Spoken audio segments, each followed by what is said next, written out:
All right, let's dive right into this explainer. We've spent a lot of time unpacking the theoretical elements of career counseling, employment barriers, and advocacy. But theory only really matters when it hits the real world, right? So today, we're going to see exactly how these concepts seamlessly come together in actual human centered practice to promote true empowerment, recovery, and genuine workplace inclusion. To really get a feel for how this works, we're going to methodically walk through a specific case study following a standard clinical timeline. We'll introduce you to Michael, check out the initial counseling process and career exploration, get into the nitty-gritty of job prep, touch on supported employment and ethics, and then wrap the whole thing up with a look at empowerment and inclusion. So let's get right to it and meet Michael. He's 29, has some solid background in customer service, and frankly, he desperately wants to get back to work. But he's carrying this incredibly heavy internal weight. He's constantly asking himself, how do I explain my 3-year gap to employers? It's terrifying for him. He's been out of the workforce for nearly 3 years because his mental health symptoms worsened. And because of that, he is battling this immense fear of failure. His self-confidence is absolutely rock bottom. He wants to work, but the mountain in front of him just feels totally unscalable.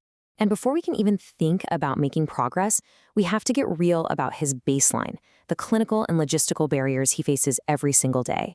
We're talking about major depressive disorder and generalized anxiety disorder, which physically manifest as severe panic during interviews. Add in compounding financial stress and trying to explain a massive employment gap, it's a lot. If you're a rehab counselor, this is exactly where you start. You don't sugarcoat these barriers. You acknowledge the reality of his day-to-day life and those very real fears related to workplace stigma. Which brings us to the initial counseling process. This first phase is entirely about building trust and getting a critical assessment of where Michael is actually at. And right here is where we see a total game changer. It's a vital paradigm shift. The counselor actively moves away from this rigid focus on Michael's diagnosis and limitations and instead flips the script to a strengths-based perspective. This is absolutely crucial because clients usually come in with so much baggage, past experiences of stigma, discrimination, or just feeling totally discouraged. Building a relationship of trust means taking the spotlight off what he can't do and shining it brightly on what he can do. Once you start pointing out those employable traits, it instantly injects energy into the process. Through their conversations, they highlight that Michael actually has some seriously desirable skills. He's a great communicator, he has deep empathy, solid problem-solving chops, and real proven experience dealing with customers. Suddenly, he's not just his diagnosis or a 3-year gap on a resume anymore. He is a highly valuable asset with transferable skills. With that solid foundation of trust built, we slide right into career counseling and exploration, figuring out what kind of work will actually fit his life right now. This really boils down to a concept called person-environment fit. It's not just about scrambling to get any job, it's about finding the right job. By exploring strategies together, they realize a remote administrative setup is perfect for him. It gives him the structure and flexibility he absolutely needs to manage his anxiety while still letting him use that empathy and communication. It's all about actively reducing those unnecessary environmental triggers right from the jump.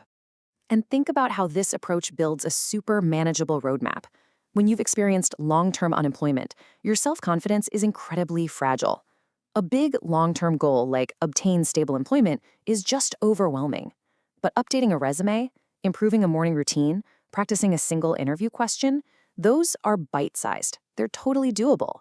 This clearly separates the immediate tasks from the big aspirations, letting him string together these little daily victories that slowly rebuild his confidence.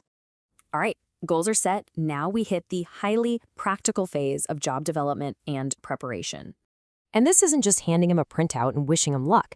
The counselor gets in the trenches with Michael. They are physically role-playing interview questions, and this is key, practicing deep breathing and grounding strategies right then and there. They're tackling his biggest fear head-on, coaching him on how to professionally talk about that 3-year gap. This way, when his stress inevitably spikes in a real interview, he's actually armed with tangible tools to regulate his nervous system.